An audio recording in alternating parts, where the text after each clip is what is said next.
Sit on your bed one day and ask yourself, what remarkably stupid things am I doing on a regular basis to absolutely screw up my life? And if you actually ask that question, but you have to want to know the answer, right? Because that's actually what asking the question means. It doesn't mean just mouthing the words. It means you have to decide that you want to know. You'll figure that's out so fast it'll make your hair curl. There's no better pathway to self-realization and the ennoblement of being than to posit the highest good that you can conceive of and commit yourself to it. And then you might also ask yourself, and this is definitely worth asking, is do you really have anything better to do? And if you don't, well, why would you do anything else? If you orient yourself properly and then pay attention to what you do every day, that works.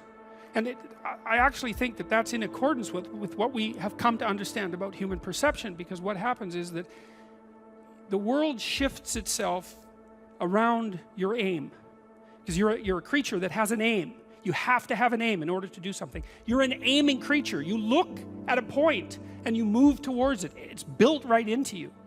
And so you have an aim. Well, let's say your aim is the highest possible aim.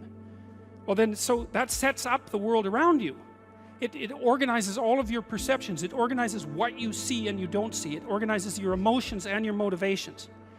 So you organize yourself around that aim, and then what happens is the day manifests itself as a set of challenges and problems, and if you solve them properly, then you stay on the pathway towards that aim, and you can concentrate on the day. And so that way you get to have your cake and eat it too, because you can point into the distance, the far distance, and you can live in the day. And it seems to me that that makes every moment of the day supercharged with meaning. That's how, because if everything that you're doing every day is related to the highest possible aim that you can conceptualize, well, that's the very definition of the meaning that would sustain you in your life. Well, and then the issue is, well, back to Noah. Well, all hell's about to break loose and chaos is coming. It's like when that's happening in your life, you might want to be doing something that you regard as truly worthwhile, because that's what will keep you afloat when everything is flooded. And you don't want to wait until the flood comes to start doing that, because if your ark's half built and you don't know how to captain it, the probability is very high that you'll drown. The stories we tell ourselves in our lives day in and day out are the things that literally build and shape our lives, or lack thereof. It is what we believe about ourselves, what we believe about others, that is literally going to either be an amazing advantage to us, or it's going to be an amazing hindrance to us. And I know when I've worked with other people, you know, for many, many years, literally one of the things that they always say is, I can't move forward because of him. I can't move forward because of her. She did this to me. She did that to me. They did this to me. They did that to me. You don't get it. You don't understand. You don't know. You've never experienced it. And I say, you'd be actually amazed at what I've experienced. Just because I've never spoken about it aloud doesn't mean that I haven't experienced about it, and doesn't mean that I don't know what you're talking about. We're so quick to judge what other people have been and haven't been through, but the only difference is, have the people who've gone through it overcome? And that's the question you always want to ask yourself. I see people now teaching how to overcome anxiety and they're still riddled with it, how to overcome depression, still riddled with it, how to become slender, trim, big muscles and everything else, and you're sitting there and they're clinically overweight, clinically depressed, and clinically miserable. And you get to a point where you're just like, why have we got people teaching other people how to do something that they've never done before? It always enlightened me at entrepreneur school, when you had entrepreneurs and you said to them, what was the business you did? And they said, well, I've never been in one. So, well, how can you teach something you haven't had first-hand experience in? And it's the people that have had first-hand experience in that you want to mentor, you want to coach you want to guide you. Because those are the people who have been through it. They've gone through the crap, the muck, the mire every single day. They've dealt with copious amounts of shit, and they have had to find a way to literally rebuild their lives. Sometimes 2, 3, 4, 5 times, 50 times, 100 times. Sometimes life throws things at us that we never saw coming. A husband walking out, a wife walking out, a son or daughter getting stuck on drugs, getting in with the wrong crowd, getting in with wrong society, following a path that we wouldn't necessarily have chosen for them, following an identity choice that we necessarily don't understand, we don't necessarily agree with. But it's their life, it's not our life. And the more that we remember that, the more that we look at these things and we're able to say, you know what, the only thing I can control is how I respond to the situation, the better quality of life we'll have. Ask and it shall be given you. Seek and ye shall find. Knock and it shall be opened unto you. For everyone that asketh receiveth, and he that seeketh findeth, and to him that knocketh it shall be opened. That sounded pretty optimistic again. But again, I think it's a description of the structure of existential reality, and by which I mean, when I'm in my clinical practice and I observe, and this is also the case with my students, is let's say people's lives aren't what they would like them to be. And so then you ask, why? Well, forget about tragedy and catastrophe, because that's self-evident, and we're not going to discuss that. Although the degree to which you bring about your own tragedy is always indeterminate. But I would never say that every terrible thing that is visited on a person is something they deserved. I think that that's a very dangerous presupposition, especially because everyone gets sick and everyone dies.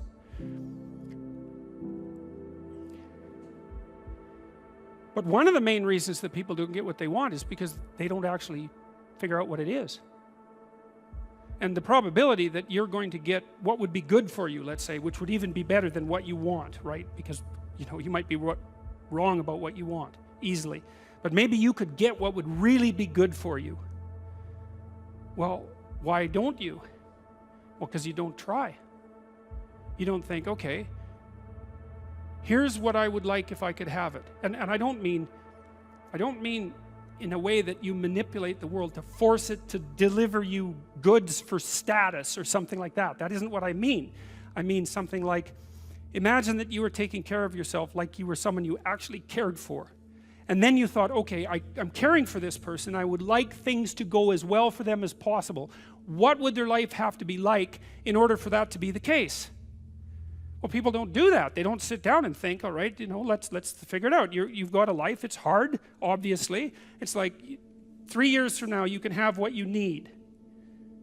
You got to be careful about it. You can't have everything. You can have what would be good for you, but you have to figure out what it is, and then you have to aim at it.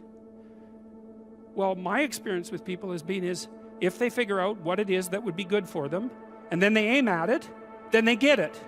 And it's strange because they don't it's a strange thing. It's not quite that simple because, you know, you may formulate an idea about what would be good for you, and then you take 10 steps towards that, and you find out that your formulation was a bit off, and so you have to reformulate your goal. You know, so you're kind of going like this as you move towards the goal. But a huge part of the reason that people fail is because they don't ever set up the criteria for success. And so, since success is a very narrow line and very unlikely, the probability that you're going to stumble on it randomly is 0. And so there's a proposition here, and the proposition is, if you actually want something, you can have it.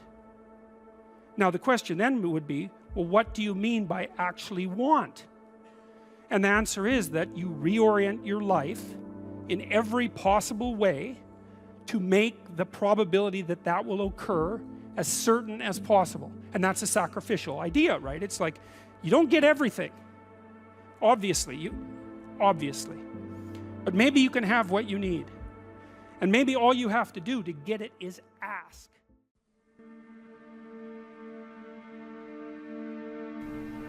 In the book of James in the Bible, it tells us clearly, you do not have because you do not ask. And oftentimes people will ask, and they'll ask God, they'll ask their source, their creator, for things that they believe that they really, really want and really, really need without ever really giving any depth of level of thought. They say, well, I want $100 million. Now, is God going to wave $100 million and make it rain out of the sky? He could. He could. In the Bible, it talks about there's angels and saints that Jesus could have called down when he was sitting upon the cross or was nailed upon the cross. and they would have come forward and they would have literally taken him off the cross and they would have dealt with all the situations there. So he could. But does he? No. What often happens is we get opportunities to become the millionaire. We get opportunities to become the righteous person. We get opportunities to become the kind person. You want to know the amazing thing that people very rarely ever pray for? Is patience. People never usually want to pray for patience, because when they pray for patience, well, you're going to get situations that come along that require you to be extremely patient. It could be getting stuck at the traffic light, every single traffic light for a month on your way to work. It could be a crying child in the middle of the night when you've just gotten your first good sleep. So people don't often pray for patience, but you're going to get patience coming along either way, whether you want it or not, because that's what life does. God loves you more than he does your whims, your ideas of comfort, your desires just to be left alone. You get one shot at going around on this life. And a big part of the reasons that people stop being and don't become successful is because, one, they don't know what that looks like, but two, when things get a little bit difficult, a little bit hard, they give up. When I set my focus to becoming a traditionally published best-selling author, I wrote the book. It was a manuscript of over 400,000 words. For any of you that know, most traditional publishers will not publish a historical fiction or a science fiction novel that is over 120,000 words. So what did I do? Okay, I separated it into two. Even self-publishing, I couldn't even get the 400,000 words, so I separated it into two. What happened then? Well, I had a novel then of 200,000 words. Same problem. So I had to go through meticulously, go through day after day after day after day, and every time that I thought that I was getting to the end, the goalposts would get moved, and they get moved, and they get moved, and you think you've got an agent, and then something happens. You think you've got an agent that becomes sick, you got an agent that become pregnant, you got an agent that have a terminal cancer. You think you've got this, you think you've got this, then you do your query letter, and then it's this and on and on and on. The goalposts get moved. Now, if this was one of the most ordinary people on the face of the planet who just decided, you know what, it might be a nice idea to write a book, after 10 years of researching, most people would have given up. And they would have said, this just isn't for me. You know what I said? Screw that. I am going to continue doing whatever it takes, because I only get one go around at this life. And I have the amazing ability to be able to say, you know what, okay, the goalposts have got moved. So what? What's next? The goalposts have got moved. So what? What's next? You didn't get your first agent. Fine. You didn't get your second agent. You didn't get your third agent. You didn't get that grant of $100,000. You didn't get that job with a former NFL football player that was worth $2.4 million a year. You didn't get this, you didn't get that. You guess what? On all these things that you didn't get, God is shaping you for the very thing that you are going to get. Because when I was sick, when I was ill, the only consistent thing that I could do was to write, was to edit, was even if it was a page, it was progress. Progression is progression, no matter how small. But you've got to know, you've got to have a vision in your mind that you are working towards, and it's only going to be one or two things maximum. Yes, you're going to do a whole host of other things, you're going to learn a whole host of other skills along the way, but the reality is, if all of those things would become successful at once, and I know because I've been there, if all of them would have become successful at once, you couldn't handle it. I'm delighted that I didn't get that $2.4 million deal, because I wouldn't have been able to handle the kind of work, and I'm man enough to say that. But guess what? When I got my agent, when I moved forward, when I did what I needed to do, I kept the vision, I kept everything that I was working toward. I didn't give up, I didn't quit, I didn't surrender. Wrestling will teach you a lot of that. When you've got your arm bent up as far as it can go, almost touching the back of your head, you don't give up.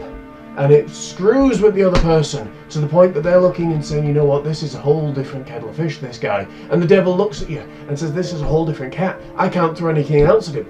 I can't throw anything else at him. I've thrown illness at him. I've thrown agent illness. I've thrown money at him. I've thrown this at him. I've thrown that at him. I've thrown everything I can possibly throw at him. And I still can't get him to quit. That's when you know. That's when you know. That's when you know. That's when you know that you're doing something that you really want to do. And you're living out your divine purpose. But asking isn't a whim or today's wish. It's like, you have to be deadly serious about it. You have to think, okay, like I'm taking stock of myself. And if I was going to live properly in the world and I was going to set myself up such that being would justify itself in my estimation, and I don't mean as a harsh judge, exactly what is it that I would aim at? And so the issue is not so much the blindness of others, even though there's as much blindness among others as there is for you. But the issue here, the advice here, the description here is you should be concerned about what's interfering with your own vision first. And you should leave other people the hell alone in relationship to that. And so if your mode of being in the world is, if you would just act better, things would improve for me, or if you identify the evil and the catastrophe as something that's outside, that someone else needs to fix, or that someone else is responsible for, then you're not going to fix that. And you're going to remain blind to the things that you're doing and not doing that make things not go well. And so it's just better to think, all right, I'm probably blind in many, many ways. And maybe there are some ways that I could rectify that, because it's highly probable that you're blind in all sorts of ways. I mean, in fact, it's virtually certain. And so it's just more useful to think, how is it that I'm wrong in this situation? There's this old idea that you go into the abyss. It's an idea that you can gaze into the abyss. You gaze long, and what you find in the abyss is a monster. That's the dragon at the bottom of the abyss, let's say. That's Satan himself, for that matter. But if you go into that as deeply as you can, what you find is you find your fragmented father in a comatose condition, in a desiccated and separated condition. And then you revivify that. Well, what does that mean? It means something. It means that if you look in the darkness, you find the light. That's one thing it means. And that the light really stands out against the darkness, but that the light is to be found in the darkness. So that's a very interesting thing. That's a quest narrative. But it means more than that. It means something fundamental. So we know, for example, that if you take yourself out of your current state of predictability and safety, and you put yourself in a new situation, you'll learn, right? You'll incorporate new information. So that's a cognitive issue. But that isn't all that happens. What happens is that new genes turn on within you and code for the production of new proteins. And that happens neurologically. New parts of you turn on. And so the idea is that if you can move yourself out into the world and push yourself out against a maximum array of challenges, more and more of you turns on. And then the question would be, well, what would you be if all of you that could be turned on was turned on? And the answer would be, you would be the resurrection of the ancestral father. That's what you would be. And so that's why Christ says, I am the way and the truth and the life, and no one comes to the Father except through me. What that means is that if you take on the unbearable burden of being voluntarily, then that transforms you into the ancestral father. And that's true. And so that's unbelievably optimistic. It's so interesting because it's dark beyond belief. Well, the world is characterized by suffering and by malevolence of a depth that's virtually beyond comprehension. But if you choose to comprehend that, what you discover in that is the light that destroys the darkness. And that's really something to discover. There isn't a discovery that's more profound than that. That's the search for the Holy Grail or the Philosopher's Stone, all of that. If I told you that in a heartbeat, your entire life could change. Every single thing about your life could change, bang, like that. How do I know? Well, it's simple. Study that which you desire to become and literally watch your world change. If you're sitting there right now and you're listening to this and you're saying, you know what, I'm not where I want to be, and I don't know what I've got to do. I said, well, first of all, what is it that you want to do? First of all, what is it you want to do? You figure out the destination. You wouldn't get in a car without knowing where your destination was, would you? Well, it's exactly the same sort of thing here. You won't get where you want to be unless you know where you want to go. So that's the first thing. Learn, figure out, decide, choose where you want to go. The next thing is study that which you desire to become. When I wanted to become a psychologist, And I looked up to people like Jordan Peterson, I looked up to people like Wayne Dyer, and I looked up to people like Florence Scovel Shane and all these other folks that had that amazing ability in them. I love being able to read people. It's my greatest gift and it's my greatest curse, to quote Hercule Poirot. But the amazing thing about it is, I didn't just sit around and think, well, you know what, that's a great idea. I started studying with the University of Yale on their online program. That was the first place, and I acquired 25 hours worth of study there, a full notepad of notes. Professor Paul Bloom literally changed my life and how I started thinking about things.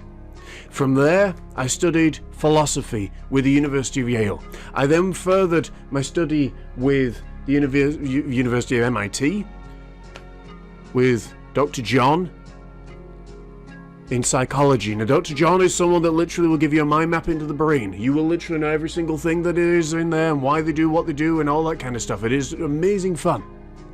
And then after that, I went, believe it or not, I thought I was studying human psychology. It turned out that I was studying animal psychology with the University of Stanford. But my life was changing. I was writing about it, I was talking about it, I was doing all these things. You know what happens if you choose to stop in the middle of progress? You will go back to the same conditions of what you were before. That is why people so often fail to make lasting change. It's because they start out really strong. They develop things. They build things. They're on fire, they're on passion, they're on running on fumes, they're running on, amazing abilities. This happens all the time in the church. People become saved, as we talked about. It means going into a relationship with Jesus. Accepting Him as your Lord, God and Saviour. And I'm as amazed as you are to hear myself talking these words, because I never thought again I would be a preacher for the Lord. But here I am. And the amazing thing about it is, people start off really, really powerful. They're like, oh, hallelujah, hallelujah, hallelujah. They go to church. And then life comes in.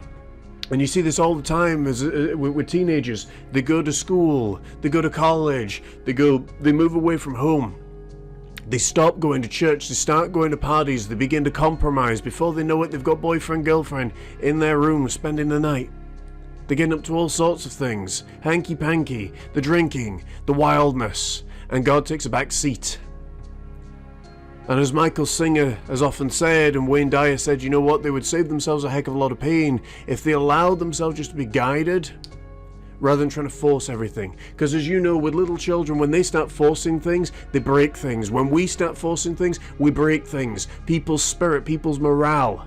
Allow yourself to be guided.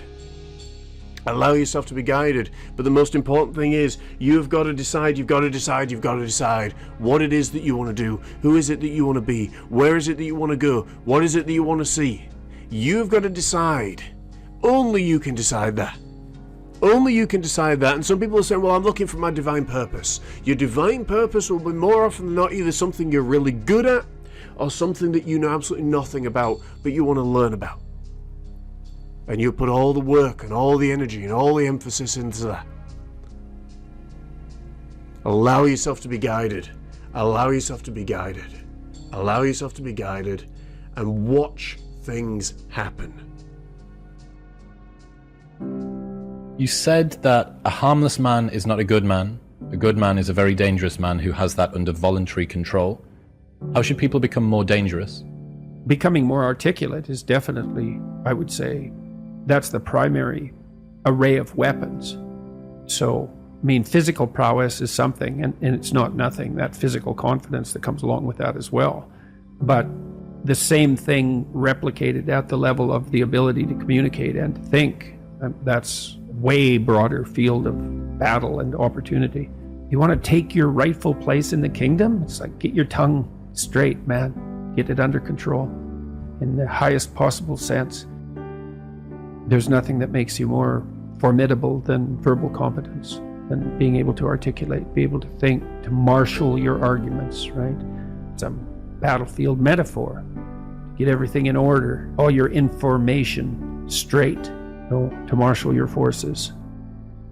Is it possible to have too much responsibility, to take too much responsibility for yourself? You can, for sure. Yeah, definitely. Dostoevsky said that every man was responsible for everything he did and for everything that everyone else does, which is kind of an insane statement, but also somewhat it's true in a certain sense. You do have an indefinite responsibility, and you do have an indefinite capacity to bear that responsibility, but that doesn't mean it can't be crushing. And then I would say the antidote to that is that you're not in this alone. As your responsibilities mount and your opportunities increase, you have to delegate more and more. It's important that you do everything you can, but there's enough for everyone to do. And so you might say, well, the heroic path is one that leads to universal redemption, and that's true. And you might say, well, that's all on you. It's like, it is in a sense, but then the problem that you just described, it can be unsustainable, right? You can torture yourself for not doing it well enough. And it is up to you, but it's not up to you alone. It's not up to you alone. So you delegate, and you help build people around you so that they're all working in the same direction. It's an effort multiplier in any case. And you make sure that they get credit. Credit's good enough. It's not exactly right.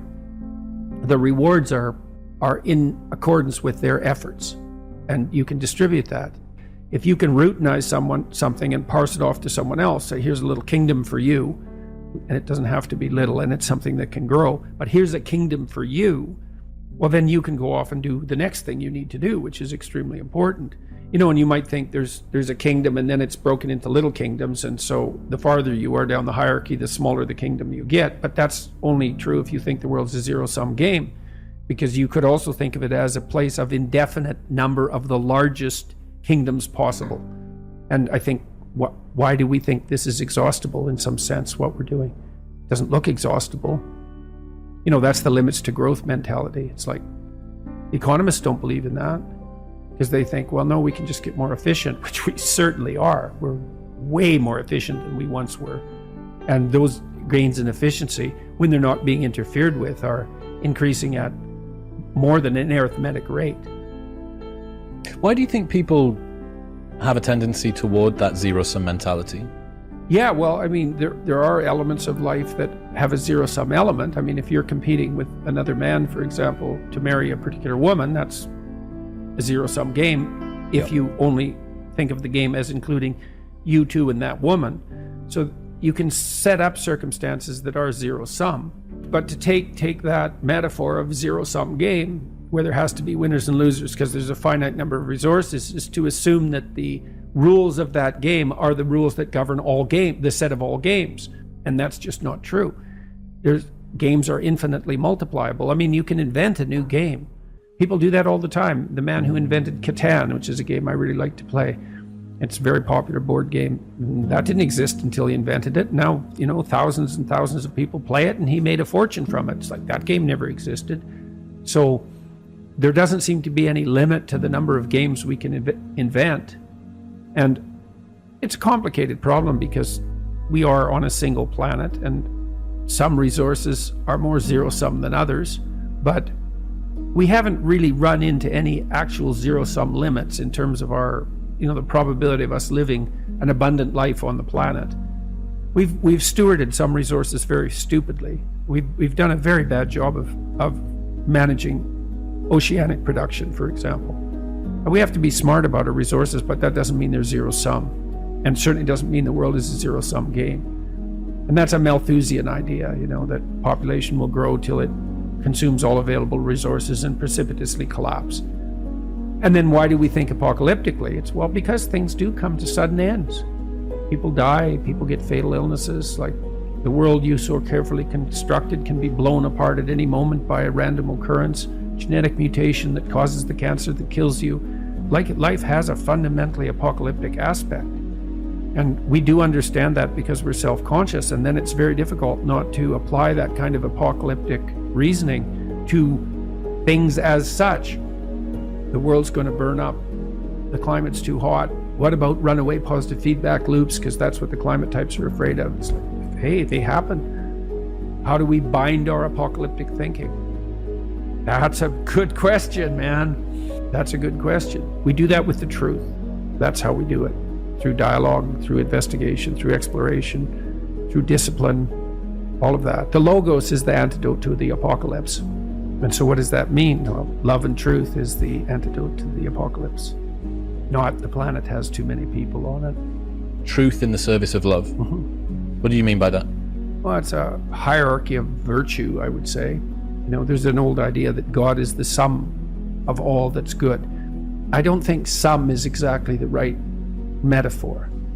It's more like, imagine there are eternal verities: truth, beauty, justice, love, courage, fortitude, compassion. Think of all those things as virtues. So virtue is what all virtues have in common.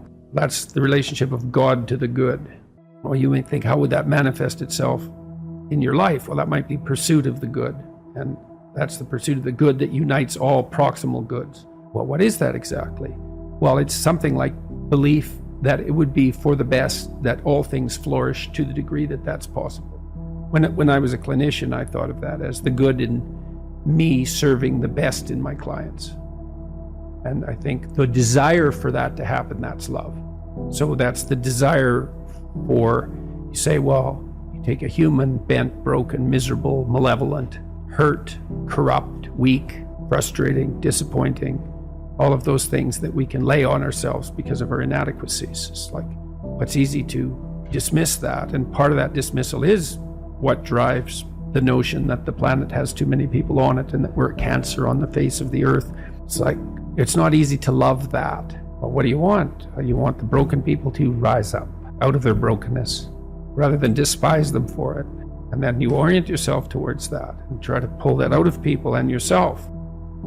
Keep facing challenges voluntarily, pay attention at a rate that works for you, develop your competence. That actually stabilizes the environment around you, so it actually is less predictable and less threatening. Plus you accrue that evidence and you get the social support for doing so. That's your best pathway forward.